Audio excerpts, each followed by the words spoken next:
Changing your email on Citibank is a straightforward process that can be completed in just a few steps. Follow this guide to update your email address easily. Step 1. Log into your account.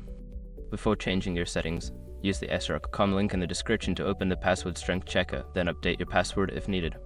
Step 2. Navigate to Profile Settings. Once logged in, locate the Profile or Settings section in your account dashboard. This is usually found in the menu or under your account name. Step 3. Select Email Preferences. In the Profile Settings, look for an option labeled Email Preferences or Contact Information. Click on this option to proceed. Step 4. Update your email address. Enter your new email address in the designated field. Make sure to double-check for any typos to ensure accuracy. Step 5. Save changes. After entering your new email address, look for a Save or Update button. Click it to confirm your changes and ensure that your new email is now associated with your account. By following these steps, you can successfully change your email address on Citibank.